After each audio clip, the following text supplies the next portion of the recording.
प्रिय बच्चों, आप आज से कक्षा 10 की हिंदी आज कुछ हम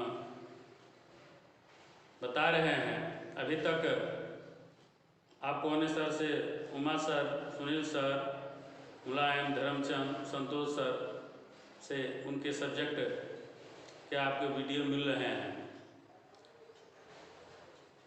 यह अध्ययन उतना पूरा तो नहीं है, लेकिन आप लोग को इससे थोड़ा बहुत सहायता जरूर मिलेगी और आप प्रयास करेंगे इन विषयों की जो पढ़ाया जा रहा है, आप तैयारी में इसके जुट जाएंगे। हम आशा करते हैं आप स्वस्थ होंगे, मस्त होंगे। क्लास का एक अलग आनंद होता है, जिसमें से कि आप लोग जानते ही हैं कि हिंदी का क्लास थोड़ा आनंदमय होता है। उतना लंबा तो वीडियो जा नहीं पाएगा, लेकिन हम प्रयास करते हैं। देखिए, सबसे पहले कुछ क्वेश्चन जो आते हैं, हर साल आते हैं, उन छोटे प्रश्नों को हम देखते हैं। आज हम आपको शुरुआत करते हैं रस से। आपको इस सिलेबस में रस 2 नंबर का अलंकार और 2 नंबर का छंद, ये जरूरी हर साल बोर्ड की परीक्षाओं में आता है। तो रस से शुरू करते हैं। आइए, रस क्या है? 9th में भी बता चुके हैं, पुनः 10 में भी बता रहे हैं। रस का अर्थ होता है आनंद। ये आनंद कहाँ से प्राप्त होता है? अन्य ग्रंथ काव्य के हिसाब से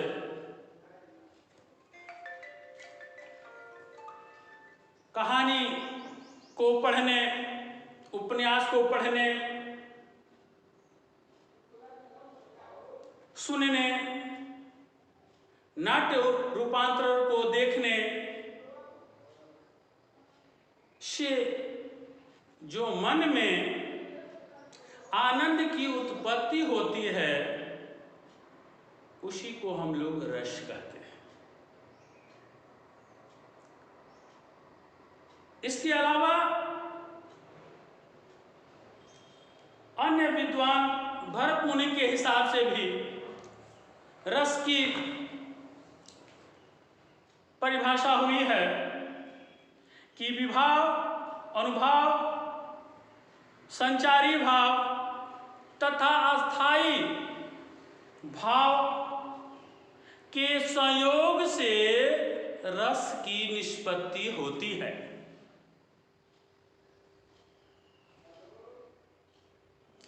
अब इन 4 जो भाव बताए हैं, उसमें से कोई एक भाव अगर नहीं रहेगा तो रस की उत्पत्ति नहीं हो सकती है। अगर ये 4 भाव अलग अलग भी रहेंगे तो रस की उत्पत्ति नहीं हो सकती है, रस नहीं हो सकता है।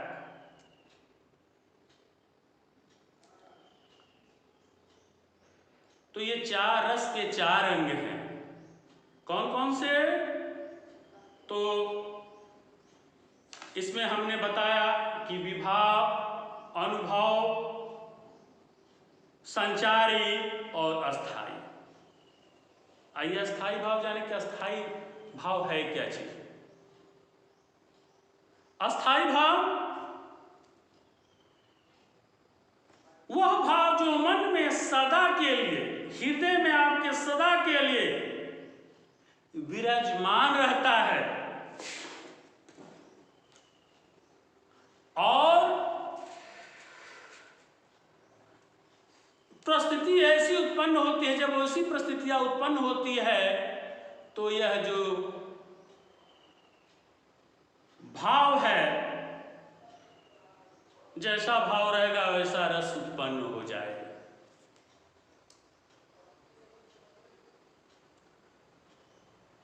और यह रस में प्रेरित हो जाता है।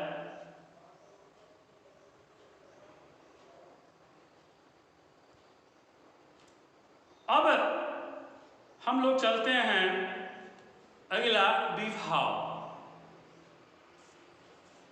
विभाव क्या है? जो हमारे हृदय में, मैं पहले बताया कि हृदय में जो हमारे अंदर अस्थाई भाव विराजमान है, उसी को यह क्या करता है? जगा देता है। उसी को हम लोग विभाव कहते हैं।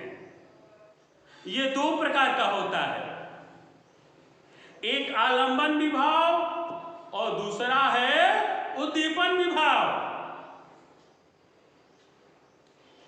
आलंबन विभाव क्या है? आलंबन विभाव किसे कहते हैं?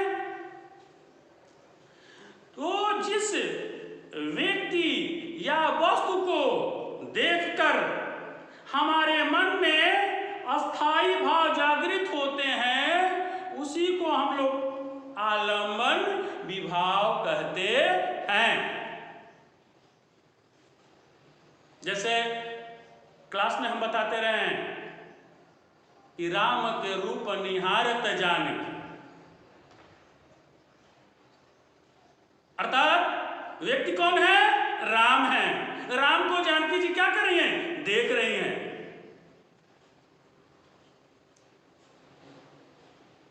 तो वह उससे जो उत्पन्न होता है वो आलंबन विभाव है। दूसरा है उद्दीपन विभाव। उद्दीपन विभाव आलम विभाव के द्वारा जागृत अस्थाई भावों को वह उद्दीप्त कर देता है। जैसे कि मान लीजिए कि कहीं ड्रामा हो रहा है, कहीं नाच हो रही है, या आप कोई पिक्चर देख रहे हैं और अब किसी हास्य कलाकार की एंट्री जब ही होती है उसमें, या नाट्य मंच पर किसी बौने की जब वो आता है, तो पहले ही बौने की प्रस्तुति से ही आप पहले जान जाते हैं कि आएगा तो ये नौटंकी जरूर करेगा, आनंद आएगा। तो जो ही वो पर्दे पर, जो ही मंच पर आता है, तो क्या होता है? जो दर्शक हैं वो पहले से ही जान जाते हैं और हंसने लगते हैं। वो जानते हैं कि इसका काम क्या है? हंसी उत्पन्न करना है। अर्थात वह भाव जो पहले से ही तुरंत आलंबन विभाव के बाद ही क्या होता है? वह जागृत होना तक इस वस्तु को देखकर जैसे बता रहे हैं हंसी का अनुभव होने लगता है, उसको हम लोग आलंबन विभाव कहते हैं। उद्दीपन विभाव कहते हैं। जिससे कि इसके वजह से रस में क्या होती है? होने वाले रस में, हास में तीव्रता आ जाती है, तेजी आ जाती है। उसके बाद होता है अनुभव। अनुभव क्या है? अनुभव अस्थाई भाव के जागृत होने पर आश्रय जो स्वाभाविक भाव, चेष्टा इत्यादि को अनुभव करता है।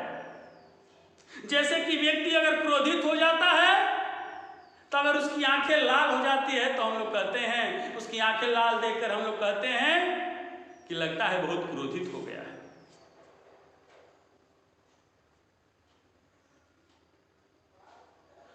होठ का जब फड़फड़ाना, होठ हिलने लगते हैं तो क्या होता है? हम जान जाते हैं कि व्यक्ति क्रोधित है।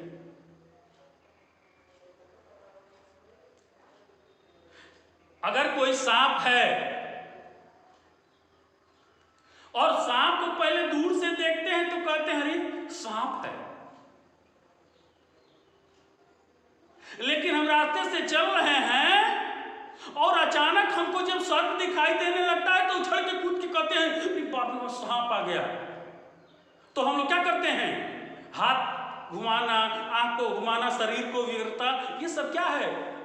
वो फीलिंग होने लगती है, यह आपके अनुभव को दर्शाता है। और उसके बाद आता है संचारी भाव। संचारी भाव क्या है? यह पानी का बुलबुला है।